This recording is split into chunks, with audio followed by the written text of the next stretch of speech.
ఓం సాయిరామ్ శ్రీమాత్రే నమః. అమ్మ బిడ్డలందరికీ నమస్కారం ఫ్రెండ్స్.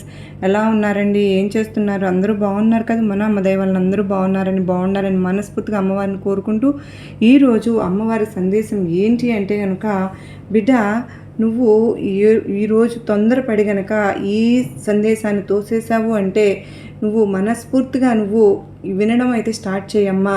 దేవుడి పట్ల నమ్మకం ఉంచినప్పుడు ఎలాంటి పరిస్థితుల్లో కూడా నీకు నమ్మకాన్ని, ధైర్యాన్ని పోగొట్టనివ్వడు భగవంతుడు. అదేవిధంగా ఈ దుర్గమ్మ మాట నువ్వు విన్నప్పుడు, ఈ దుర్గమ్మను నువ్వు నమ్మినప్పుడు నీ ధైర్యాన్ని మరింత రెట్టింపు చేస్తాను.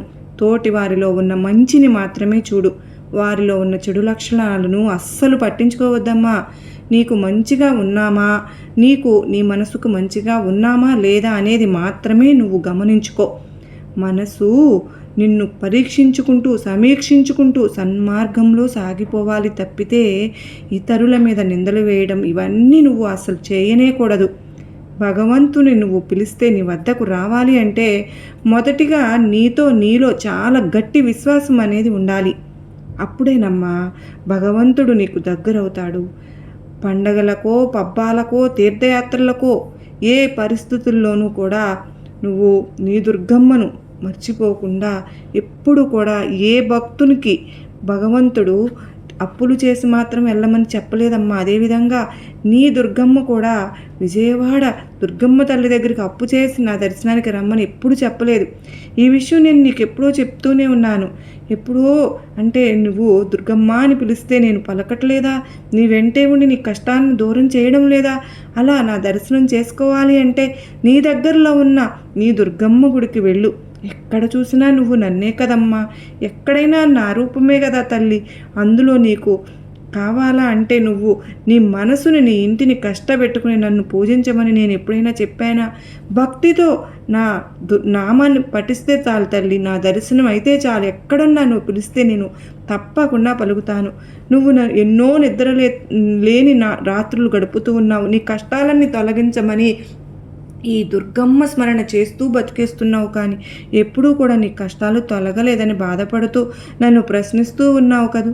అంతా బాగానే ఉంది దుర్గమ్మ, నీపై నమ్మకం ఉంచాను, కానీ ఎంత నమ్మినా కూడా కష్టాలు, బాధలు అనేవి రెట్టింపు అయిపోతున్నాయి తప్పితే నాకు తగ్గడం లేదు. ఏం చేయాలి అని అది అర్థం కావడం లేదు అని నువ్వు నీ మనసుని ఎంతగానో కుమిలిపోతున్నావు. అలా కుమిలిపోవద్దు. ఎవరు ఎప్పుడు ఎలా మారుతారో చెప్పలేని సమయంలో నువ్వు బతుకుతూ ఉన్నావు.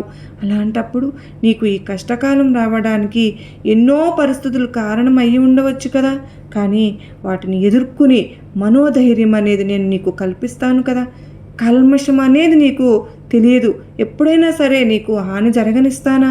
ఇప్పటికి నీ పరిస్థితి బాగా లేకపోతే ఉండవచ్చు కాక ఈరోజే నీ కష్టాలు తొలగిపోయి ఆశ్చర్యానికి గురి చేసే మార్పు ఒక్క క్షణంలో జరిపించడం ఈ దుర్గమ్మకు ఒక్క క్షణం చాలదా? కనుక నువ్వు కోరుకున్నది ఆలస్యం అవుతుందేమో అని చెప్పి సహనం కోల్పోవద్దు. నువ్వు 2 రోజుల్లో వచ్చే శుక్రవారం రోజునే నీ కష్టాలన్నీ తీరిపోయి ఇకపై నీకు అంతా కూడా సిద్ధించే రోజు ప్రారంభం కాబోతుంది. సాధించాలి అంటే నువ్వు మౌనంగా ఉంటూ సమయానికి ఎలా ప్రవర్తిస్తూ ఉండాలో నేర్చుకుంటూ మొట్టమొదటిగా నీ మనసులో ఉన్న భావాలను అది తప్పా రైటా అని చూసుకోకుండా అందరితో పంచుకోవద్దమ్మా. నీకు వచ్చిన కష్టమే నీ చుట్టూ ఉన్న మనుషుల గురించి, సమాజం గురించి, జీవితం గురించి నీకు తెలిసేలాగా చేస్తుంది. కానీ వాటి దేనికి కూడా నువ్వు కలత చెందకూడదు. మోసం చేశారో, మోసం పడిపోయాను అని బాధపడవద్దు. ఈరోజు నీది కాదు, కానీ రేపటి రోజు నీదే కదా. ఈ బాధ పోయి సుఖం తప్పకుండా వస్తుంది. ఈ నమ్మకంతో నువ్వు ఎదురు చూడు. ఈ దుర్గమ్మ చెప్పే ఒక ముఖ్యమైన ఒక విషయం చెప్పనా, వింటావా? నాలుక, కోపము, కోరిక ఈ మూడింటిని నువ్వు అదుపులో ఉంచుకోవాలి. ఎప్పుడైనా సరే కానీ నాలుక అంటే మాట అనేది అదుపు లేకుండా ఉంటే ఎన్నో అనర్థాలకు దారితీస్తుంది. ఇతరుల మనసును నొచ్చుకునేలా చేస్తుంది. అలాగే తన కోపమే తనకు శత్రువు అంటారు కదా, అలా నీ కోపం ఇతరుల మీద చూపించినప్పుడు నీకు మనశ్శాంతి పోవటమే కాకుండా ఇతరులతో నీకున్న బంధాన్ని కూడా తెంపేస్తూ ఉంటుంది. ఇక కోరిక, ఆ కోరికలు అనేవి మితిమీరకుండా చూసుకో. ఆ కోరికలు నీ అదుపులో ఉంచుకో. ఎక్కువ కోరికలు నీకు ప్రేరేపించినప్పుడు వాటిని నువ్వు నెరవేర్చుకోవడానికి ఎన్నో ఇబ్బందులు పడుతుంటావు. ఆ కోరిక తీరనప్పుడు ఎంతో బాధపడుతూ ఉంటావు. కనుక అది ఎప్పుడు చేయవద్దమ్మా. తల్లిదండ్రులను, గురువును, దైవాన్ని ఈ ముగ్గురిని గౌరవిస్తూ ఉండు. అలాగే నీ మనసుకు నచ్చిన పని చేయడంలో నీ మనసు నిజాయితీగా ఉంది కదూ. నీ మనసుకి ఇది తప్పు అనిపించింది, అసలు నువ్వు చెయ్యనే వద్దు. ఎవరైనా సరే పరనిందకు పాల్పడితే మాత్రం నన్ను బాధ పెట్టిన వారు అవుతారని నువ్వు గుర్తుంచుకో బిడ్డా. నువ్వు ఎవరితోనైనా పోట్లాడినా కూడా నాకు ఎంతో ఏహ్యం కలుగుతుందమ్మా. ఎవరి గురించి నువ్వు తప్పుగా అసలు మాట్లాడనే వద్దు. నీ గురించి ఎవరైనా చెడుగా మాట్లాడారా, అసలు నువ్వు స్పందించకు. ఆ మాటలు నీకు తగలవు కదా, గుచ్చుకుంటాయా? లేదు కదా. ఇతరులు అనుకుంటే అనుకో, నువ్వు వాటికి నువ్వెందుకమ్మా బాధపడడం? అవసరం లేదు. ఎదిరించి వాళ్ళతో పోరాడాల్సిన పని కూడా లేదు. ఎవరు చేసిన పాపానికి వాళ్ళే ఫలితం అనుభవిస్తారు. నువ్వు చేసిన పాపానికి ఫలితం అనుభవించాలి, ఇంకొకరు అనుభవించరు కదా.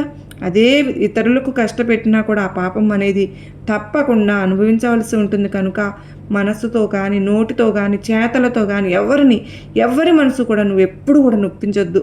అందరిపై దయ కలిగి ఉండు. నీకు సుఖశాంతులు కావాలంటే ఎలాంటి పాపాలు చేయకూడదు. నిన్ను ఎవరితోనూ పోల్చుకోవద్దు. ఎందుకో తెలుసా, ఎవరి అర్హతను బట్టి వారికి వారి సుఖభోగాలు, కష్టసుఖాలు అనేటివి వస్తూ ఉంటాయి. ఆ విషయాన్ని ఎప్పుడు మర్చిపోవద్దు. ఇతరుల సుఖ సంతోష జీవితాన్ని చూసి నువ్వు కూడా సంతోషించు. అంతేకాని ఎప్పుడు కూడా అసూయ అనేది పడవద్దు. ఎప్పుడైనా సరే నువ్వు ఒంటరిగా నడుస్తున్నావు అని అనిపించిందా, కొద్దిసేపు ఒక్క క్షణం ఆగి గట్టిగా శ్వాస తీసుకుని వెనక్కి తిరిగి చూడు. ఏదో ఒక రూపంలో నువ్వే నమ్ముకున్న నీ దుర్గమ్మ నీకు దర్శన భాగ్యంలో కల్పిస్తాను. నువ్వు పడిపోతే పట్టుకోవడానికి, నువ్వు పొరపాటు దారిన పడుతూ ఉంటే మంచి దారి చూపించడానికి నేను ఎప్పుడు నీ వెనుకే ఉంటానని గుర్తుంచుకో తల్లి. నేను విజయవాడలో రిక్షాలో తిరిగానన్న సంగతి నీకు తెలుసుగా. నిన్నెప్పుడు కూడా నేను ఒంటరిగా వదలను. ఎలా వచ్చి రక్షిస్తానో నాకే తెలుసు. నువ్వు నాకు ప్రియమైన బిడ్డవు. నీ దుర్గమ్మ మీద నీకు నమ్మకం ఉండాలని, నువ్వు నమ్మకంగా ఉంటావు అని, నీకు అంతా మంచే జరుగుతుందని నీకు నా ఆశీర్వాదములు ఇస్తున్నాను బిడ్డ అని చెప్పి అత్యద్భుతమైనటువంటి సందేశాన్ని అమ్మవారు మనకు అందించారు కదా ఫ్రెండ్స్.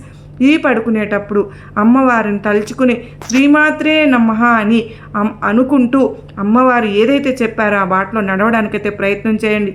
మనకు మంచి ఫలితాలను అమ్మవారు ఇస్తారు. సర్వేజన సుఖినో భవంతు.